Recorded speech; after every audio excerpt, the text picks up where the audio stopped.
a rough start to the game. Houston didn't seem like they could miss shots early, turnover issues at the beginning of the game. So you were, pretty much set back pretty early on. What was your message to the team after a game like this? I was just disappointed to how we started the game, and you give Houston a lot of credit. I mean, they executed their game plan very well. Like you said, they made shots. A lot of shots to start the first half off, and it kind of knocked us back. So just disappointed. We had the game plan, a strategy, and I didn't think we executed well at all to start. Gave them some of the looks that we were trying to take away, and we have to be better than that. Coach, go back to half. You're down 45-19. What are you saying to the team, and how do you think they responded to that message in the second half? Well, it's a new half, and I told them we need to get off to a good start in the second half. We need to chip away at the lead. We dug that hole. We can dig ourselves out of it. We have to take it possession by possession and work towards that. And I thought our guys did that. I thought our second half, we established ourselves a little bit better. I thought we started making better plays, connecting plays. We also started getting some stops, which was hugely important in us being able to make a few runs. Coach, when you look at the turnovers, how much of that is just really that lack of practice time that you guys haven't had?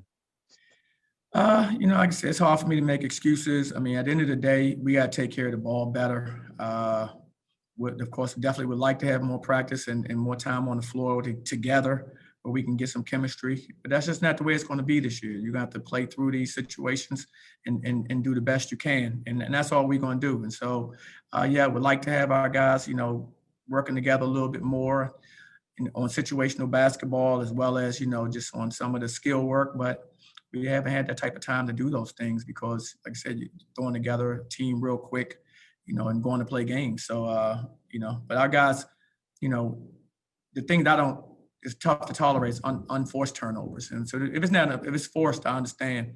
But when it's not forced, which means that you have possession and it's more along the lines of decision-making, we got to be better at making decisions. And some of that comes with experience. Some of these guys are young out there and it's their first experience in college basketball. And I think they're pressing because they want to help us and do well. But, at this level, that can turn bad quick, as you know. You have 6 days until your next game at home against SMU. How do you plan to use that time to help get the team back on track?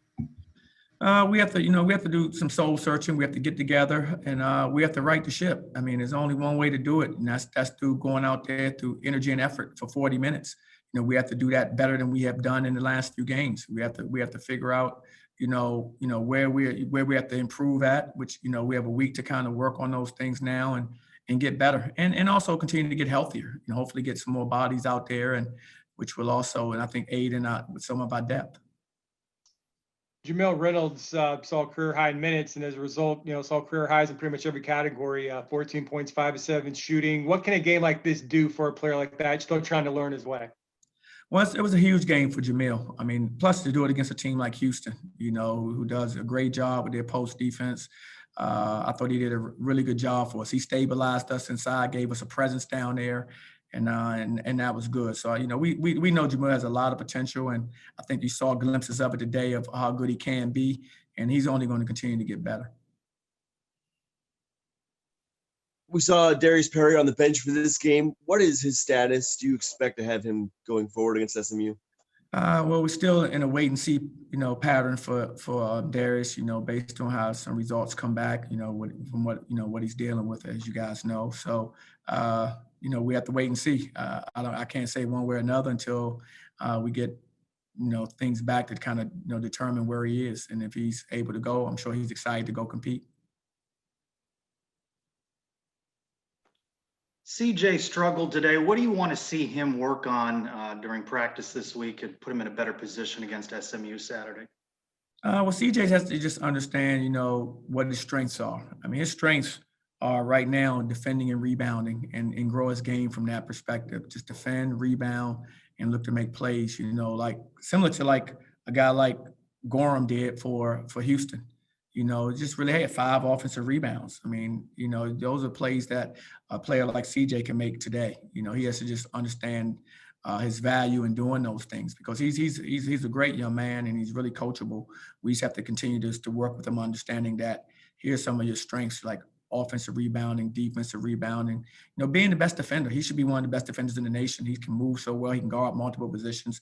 These are things right now that I think he's capable of doing. And then he'll continue to grow his offensive game, his ability to shoot. He can make a spot shot from behind the three. He can put it on the floor, 1 or 2 dribbles and get to the basket. So these are things he'll continue to get better with practice and with time. But the things that we know he can do right, he can defend and rebound today. And those are things that he should really concentrate on and then continue to grow his game from there. You guys have faced Houston twice now, and they did this today without Caleb Mills, who's moved on to Florida State, but facing them twice now, do you see them as maybe an Elite 8 team or even a Final Four team? No, I do. I mean, we played some very good teams this year, and none have been any better than Houston, to be quite frank. I mean, the way they played, they're so connected. They play together.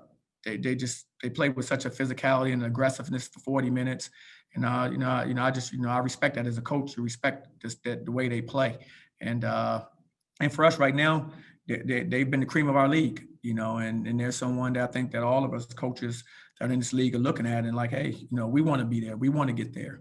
And they're setting the example of what you have to do to be successful at that level. Since you guys, you've missed a few games the last few weeks, and ordinarily I'm sure you wouldn't want a 6-day layoff, until you play SMU. But the fact you haven't been able to get in a rhythm with practices, you're missing some players. Is it maybe a good thing you have 6 days between games and maybe aren't playing on Wednesday? I'd prefer us getting in the rhythm of playing games because it's been so choppy for us all season long. But I do understand the importance that we have right now with getting everybody or getting the majority of our guys back, getting and practicing together so we can get some chemistry and continuity. So it's just too choppy out there for me on both sides of the basketball. And I think that's largely due to the fact that there's no flow because we haven't had a flow with how we playing games and or practices. So I think there's carryover from that. So it'll be good to, get some practices under our belt, hopefully get some players back and start to work towards, some better continuity out there on the floor.